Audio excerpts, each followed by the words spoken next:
ప్రేమ చేస్తే నువ్వు ఎక్కడ పాడైపోతావు అని చెప్పి తను చినిగిపోయిన బట్టలు వేసుకొని నీకు మంచి మంచి బట్టలు ఇప్పిస్తాడు రా నాన్న.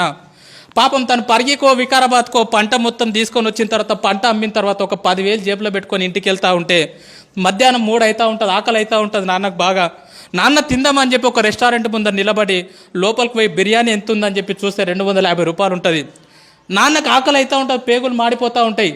అరే నేను ఈ పూట 250 రూపాయలు పెట్టి బిర్యానీ తింటే నా ఒక్కడి కడుపు నిడుతుంది, అదే ఇంటికి ఏమన్నా తీసుకుపోయినా అనుకో నా పిల్లలు కూడా హ్యాపీగా తింటారని చెప్పి తన కడుపు మార్చుకొని ఇంటికి మీ నాన్న వస్తాడు బాస్. రియల్గా మన నాన్న హీరో కాదా? ఎన్నోసార్లు ఒక్కసారి ఇంటికి వెళ్ళిన తర్వాత నాన్న నీతో ఫ్రీగా ఉంటే అడగండి, నాన్న నీకు ఎన్ని కష్టాలు ఉన్నాయని చెప్పి పెద్ద చిట్టా చెప్తాడు బాస్. ఎన్నో అప్పులు ఉన్నాయి నాన్నకు, ఎన్నో ప్రాబ్లమ్స్ ఉన్నాయి నాన్నకు. అమ్మ మీరు ఆడపిల్లలాగా పుట్టినరు, రియల్గా మీ అమ్మ నాన్నకు సెల్యూట్, మిమ్మల్ని చదివిపిస్తున్నారు. రియల్గా సెల్యూట్ వాళ్ళకి. ఎందుకంటే ఆడపిల్ల పుట్టిందని చెప్పి చాలామంది బాధపడుతూ ఉన్నారు. ఆడపిల్ల పుట్టినా సరే చదివిస్తున్నారు, రేపు పొద్దున నీ పెళ్ళి ఎట్లా చేయాలని చెప్పి ఇప్పటి నుంచి ఆలోచిస్తారమ్మ. పాపము నా కూతురికి ఎలాంటి భర్తను తీసుకురావాలి, ఎంత కట్నం ఇవ్వాలి, ఎంత బంగారం పోగు చేయాలని చెప్పి పాపం నాన్న పిచ్చోన్లాగా బయట నీ కోసం కష్టపడుతున్నాడు రా. ఈరోజు హ్యాపీగా ఇక్కడ నవ్వుకుంటా కూర్చున్నావు కదా, ఇంటికి వెళ్తే నాన్నని ముఖం మీద తిడుతున్నావు కదా, పెద్దగా అయిపోయినావు అని చెప్పి 10th క్లాస్కి వచ్చినావు అని చెప్పి.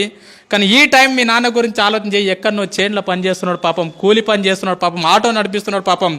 365 రోజులు నీ కోసం పని చేసేటటువంటి కష్టపడేటటువంటి పిచ్చోడురా మీ నాన్న. మరి ఇంకో దేవత గురించి చెప్పున్నా, నిజంగా భగవంతుడు అనేవాడు ఉన్నాడో లేడో నాకైతే తెలియదు, కానీ 9 నెలలు మోసింది బాస్ అమ్మ మనని. కానీ ఇంటికి పోతే అమ్మకు మనం ఏమి ఇస్తున్నాం తెలుసా? నీకేం తెలియదు ఊకో, మాట్లాడక ఎక్కువ మాట్లాడక, నీకేం తెలుసు స్కూల్ గురించి, నీకేం తెలియదు అని చెప్పి అమ్మని చీటికి మాటికి తిడుతున్నాం. రియల్గా గుండె మీద చేసుకొని చెప్పండి, అమ్మతో ప్రేమగా మాట్లాడి ఎన్ని రోజులైంది. చాలామంది పిల్లల్ని చూస్తూ ఉంటా నేను, వాళ్ళ అమ్మ నాన్న చనిపోయినప్పుడు ఎవరి జీవితం జరగొద్దా నేను అనుకుంటున్నా, కానీ ఖచ్చితంగా ఏదో ఒక రోజు మన అమ్మ మన నాన్న మనల్ని వదిలేసి వెళ్ళిపోతారా. ఎందుకంటే పెద్దగా అవుతూ ఉంటారు, వయసు ఎక్కువ అవుతూ ఉంటుంది కాబట్టి ఏదో ఒక రోజు మన అమ్మ మన నాన్న మనల్ని వదిలేసి వెళ్ళిపోతారు. అమ్మ నాన్న లేని వాళ్ళని అడగండి, వాళ్ళ విలువ ఏందో చెప్తారు. నాన్న లేని వాళ్ళు ఎవరున్నారా ఇక్కడ? వాళ్ళని అడగండి, నాన్న లేని జీవితం ఎంత ఘోరంగా ఉంటుందో. నాన్న లేని వాళ్ళని అడగండి, ఎవరైనా పిల్లల్ని వాళ్ళ నాన్న దొరకపోతే వాళ్ళకి అనిపిస్తుంది, అరే మా నాన్న ఉంటే ఇట్లా తీసుకుపోతుండేనేమో, మా నాన్న ఉంటే స్కూల్కి వస్తుండేనేమో నా గురించి అని చెప్పి చాలా బాధ అనిపిస్తుంది. మరి ఈ రకంగా ఒక తల్లి 9 నెలలు మోస్తుంది మీ అమ్మని ఇంటికి పోతే మనం చీటికి మాటికి తిడతా ఉన్నాం, చీటికి మాటికి కసురుకుంటా ఉన్నాం, నీకేం తెలియదు అంటున్నాం. 9 నెలలు కడుపులో మోసేటప్పుడు ఎన్నో హాస్పిటళ్ళు తిరిగింది, ఎన్నో గుడులు తిరిగింది, ఎన్నో మందులు మింగింది, తనకు ఇష్టం లేని ఫుడ్ తీసుకున్నది అమ్మ. స్కూల్కి వెళ్ళేటప్పుడు బ్యాగ్ బరువు అయితే మన ఫ్రెండ్కి ఇస్తాం పట్టుకోరకో సేపు అని చెప్పి, కానీ లోపల 2 కిలోల బరువు లోపల పెట్టుకొని 9 నెలలు మోసిందిరా మీ అమ్మ. ఆడపిల్లవో తెలియదు, మగపిల్లగాడవో తెలియదు, అందంగా ఉన్నవో తెలియదు, వికారంగా ఉన్నవో తెలియదు, పుట్టిన తర్వాత వాళ్ళని చూసుకుంటావో తెలియదు, చూసుకోవో తెలియదు. కడుపులో ఉన్నప్పుడు ప్రతిరోజు మురిసిపోయింది, నా కొడుకు ఇట్లుంటాడేమో, నా కూతురు ఇట్లుంటుందేమో అని చెప్పి. 8 నెలల టైం లోపల నువ్వు ఆడుతూ ఉంటే అమ్మ పేగుని గట్టిగా తన్నినప్పుడు విపరీతమైనటువంటి నొప్పి. లేచి ఒక్కసారి కన్నీళ్ళు దూడ్చుకొని పక్కకు నాన్న ఉంటే నాన్న నిద్రలకి లేపి లోపల బాబా ఆడుకుంటున్నారు తెలుసా, లోపల పాప ఆడుకుంటుంది తెలుసా అని చెప్పి మురిసిపోయిందిరా మీ అమ్మ. 9 నెలలు నిన్ను మోసిన తర్వాత ఈ ప్రపంచం లోపలికి నిన్ను తీసుకొచ్చేటప్పుడు మీ అమ్మ నిన్ను ఈ ప్రపంచం లోపలికి ఎట్లా తీసుకొస్తుంది తెలుసా? 2 రకాలుగా తీసుకొస్తుంది బాస్. ఒకటి caesarean delivery, 2 normal delivery. Caesarean delivery అంటే ఏందో తెలుసా బాస్? రియల్గా నా జీవితంలో నేను డిగ్రీలో ఉన్నప్పుడు నాకు అపెండిక్స్ ఆపరేషన్ అయింది. 3 కుట్లు పడితే 3 నెలలు ఇబ్బంది పడ్డా నేను. 3 కుట్లకు 3 నెలలు ఇబ్బంది పడ్డా. సిజేరియన్ డెలివరీ అంటే తల్లి తన కడుపును మొత్తం కోయించుకొని నిన్ను ఈ ప్రపంచం లోపలికి తీసుకొస్తుందిరా. డాక్టర్ అంటాడు, అమ్మ నీ కడుపు మొత్తం కోసి బిడ్డను బయటికి తీయాలంటే ఇప్పటి వరకు ఏ తల్లి కూడా నాకేం కావద్దు అని చెప్పి ఏ తల్లి చెప్పలే. డాక్టర్ ఏమైనా పర్లేదు, కడుపులో ఉన్న బిడ్డకి ఏం కావద్దు డాక్టర్ అని చెప్పినటువంటి గొప్ప దేవతరా మీ అమ్మ. ఆ రకంగా నీకు సిజేరియన్ డెలివరీ ద్వారా నీకు జన్మనిచ్చింది మీ అమ్మ. సిజేరియన్ డెలివరీ కాకుండా నార్మల్ డెలివరీ, మ్యాక్సిమం మీ తల్లులు నీకు ఎక్కువ నార్మల్ డెలివరీ ఇచ్చింటారు. నార్మల్ డెలివరీ అంటే ఏం తెలుసా? ఒక్కసారి ప్లీజ్ అందరు ఇట్లా గిల్లుకోండి, ఒక్కసారి ప్లీజ్ గిల్లుకోండి అందరు, ఒకసారి కంపల్సరీ గిల్లుకోవాలి అందరు. గిల్లుకున్నారా? ఇప్పుడు గిల్లుకుంటే మీకు ఒక నొప్పి వచ్చింది కదా, పెయిన్. ఆ పెయిన్ని దేంట్లో కొలుస్తారంటే డెల్స్లో కొలుస్తారు. ఇప్పుడు నీకు అయినటువంటి పెయిన్ ఎంత అంటే 0.01 డెల్. 0.01 డెల్కి అబ్బా అంటున్నావు.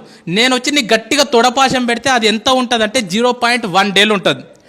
0.1 డెల్కే తల్లడిల్లిపోతున్నావు అబ్బా అంటున్నావు.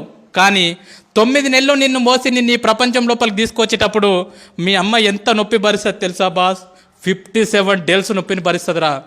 57 డేల్స్ నొప్పిని భరిస్తుంది బాస్. 57 డేస్ నొప్పి అంటే ఎంతో నీకు అర్థం కాదు. 20 సుత్తెలు తీసుకొని ఒక్కసారి వెన్నెముక మీద ధన ధన ధన కొడితే ఎంత నొప్పి అంత నొప్పిని భరించింది అమ్మ. 20 తేళ్ళు శరీరం మీద మొత్తం కొడితే ఎంత నొప్పి అంత నొప్పిని భరించింది మీ అమ్మని నీ ప్రపంచం లోపలికి తీసుకొచ్చేటప్పుడు. ఒక కాయన్ని తీసుకెళ్లి ట్రైన్ పట్టాల మీద పెడితే ఎంత విస్తరిస్తుందో అంత నొప్పిని భరించింది అమ్మ. అంత నొప్పిని భరించి 9 నెలల తర్వాత అరుపుల మధ్యలో కేకల మధ్యలో మొత్తం నేలకేసి కొట్టుకున్నది, గింజుకున్నది, గొంతు పోయేటట్లు అరిచింది. లేబర్ రూమ్లో జన్మనిచ్చింది బాస్.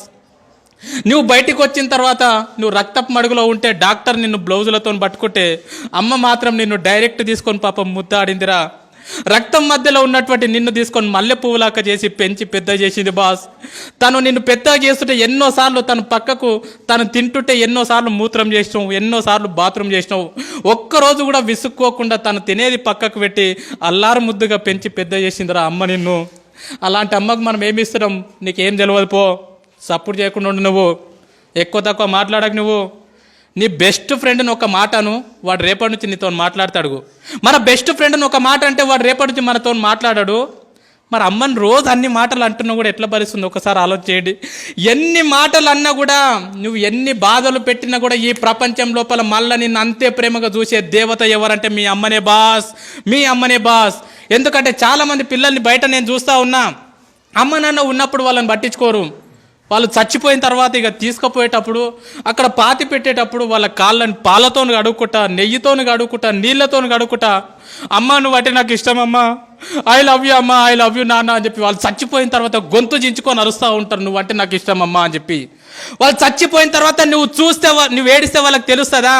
చచ్చిపోయిన తర్వాత అమ్మ నువ్వు నాకు అంటే ఇష్టం అంటే వింటదా? చచ్చిపోయిన తర్వాత వింటారా బాస్?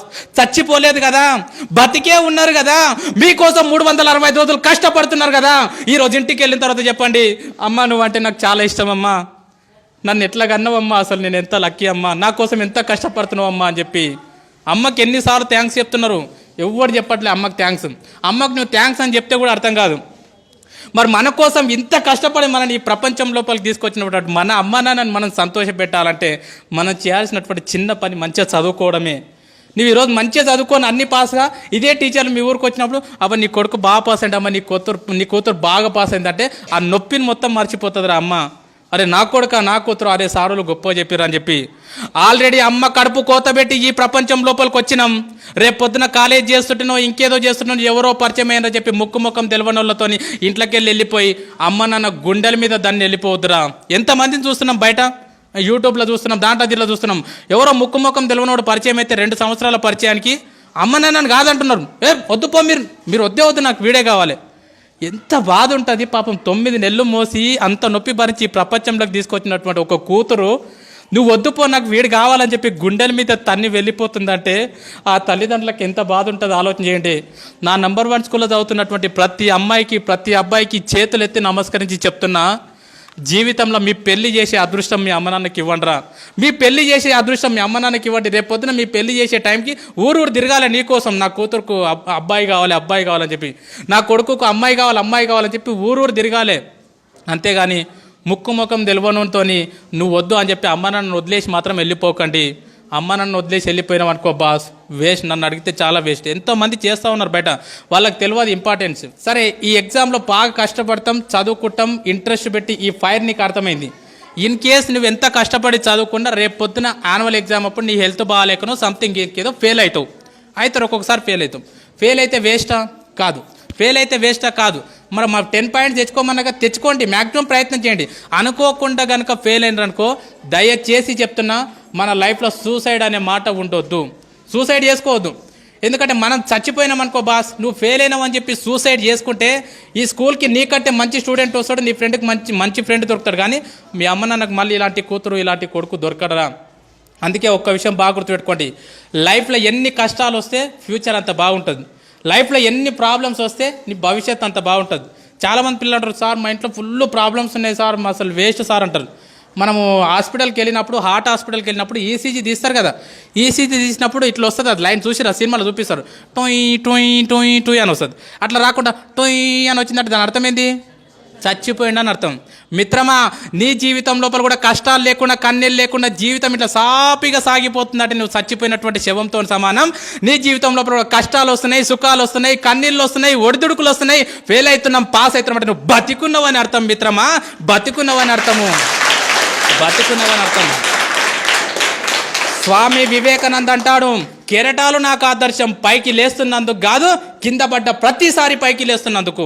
ఎన్నిసార్లు ఫెయిల్ అవుతున్నాం అనేది ఇంపార్టెంట్ కాదు, ఫెయిల్ అయిన ప్రతిసారి మళ్ళీ పాస్ కావడానికి ప్రయత్నం చేస్తున్నామా లేదా అనేది ఇంపార్టెంట్. 10 సార్లు ఫెయిల్ అయినా సరే 11వ ప్రయత్నం చేయండి, అదే నిజమైనటువంటి చదువు. నన్ను అడిగితే ఫెయిల్ అయితే బాధపడొద్దు, సబ్జెక్టు పోతే బాధపడొద్దు, ఎందుకంటే జీవితం అనేది చాలా నేర్పుతుంది. అడగండి మీ టీచర్లను, ఎప్పుడన్నా ఫ్రీగా ఉన్నప్పుడు, సార్ మీరు ఎప్పుడన్నా ఫెయిల్ అయినరా? ఖచ్చితంగా ఏన్నో ఒక దగ్గర ఫెయిల్ అయినామని చెప్తారు వాళ్ళు, ఖచ్చితంగా ఫెయిల్ అయినరు. సపోజ్ ఫర్ ఎగ్జాంపుల్ చూడండి, 10th క్లాస్ ఫెయిల్ కాలే పోయినావు, ఇంకో విషయం చెప్తాం, పాస్ అయినోడు ఒకటేసారి రాస్తాడు ఎగ్జామ్, ఫెయిల్ అయినోడికి 2 సార్లు ఛాన్స్ ఉంటుంది రాసేది, అవునా కదా? సో 10th క్లాస్ ఫెయిల్ అయినావు, హ్యాపీగా వెళ్ళిపోయినావు, ఇంటర్మీడియట్ మంచిగా నడిచిపోయింది, డిగ్రీ మంచిగా నడిచిపోయింది, ఇంకేదో నడిచిపోయింది, నీ జీవితంలో ఎక్కడ ఫెయిల్యూర్ లేకుండా ఇట్లా జీవితం సాఫీగా సాగిపోతుంది. రేపు పొద్దున జాబ్ చేసేటప్పుడు నీకు ఫెయిల్యూర్ వచ్చింది అనుకో, ఖచ్చితంగా హార్ట్ అటాక్ వచ్చి స్పాట్లో చచ్చిపోతావు. ఎందుకంటే నీకు ఫెయిల్యూర్ అంటే తెలియదు, ఓటం అంటే తెలియదు. అందుకే నేనేం చెప్తానంటే చాలామంది పిల్లలకు ఆటలు ఆడమని చెప్తాం. ఆటలు ఆడడం అనేది ప్రైవేట్ స్కూల్లో ఏడుంటుంది మిత్రమా, ఇలాంటి గవర్నమెంట్ స్కూళ్ళలో మాత్రం ఉంటుంది. ఏ స్కూల్కు గ్రౌండ్ ఉన్నా చూడండి, ఏ స్కూల్కు గ్రౌండ్ లేకుంటుంది. ఆటలు ఆడితే ఏమవుతుందంటే, మనం కబడ్డీ ఆడినాం అనుకో, ఓడిపోతే ఏమంటాం, అరే మళ్ళీ ఆడదాంరా, మళ్ళీ ఆడదామారా, ఓయ్ మళ్ళీ ఆడదామా, ఎంత స్పిరిట్ ఉంటుంది తెలుసా. క్రికెట్ ఓడిపోయినాం అనుకో, అరే రేపు మళ్ళీ బెట్టు కట్టుకుందాంరా, ఎన్నిసార్లు ఓడిపోయినా మళ్ళీ ఏమంటున్నావు, అరే ఇంకోసారి ఆడదాం రా అంటున్నావు. ఆటలు నీ జీవితానికి అవి నేర్పుతాయి. ఎన్నిసార్లు ఫెయిల్ అయినా సరే మిత్రమా, బాధపడకు, కన్నీళ్లు పెట్టుకోకు, మళ్ళీ లేచి ప్రయత్నం కొనసాగించు. నా దృష్టిలో ఫెయిల్ అయితే ఫెయిల్ అయినట్లు కాదు, ఫెయిల్ అయిన తర్వాత పాస్ కావడానికి ప్రయత్నం చేయకపోతే నువ్వు ఫెయిల్ అయినట్లు.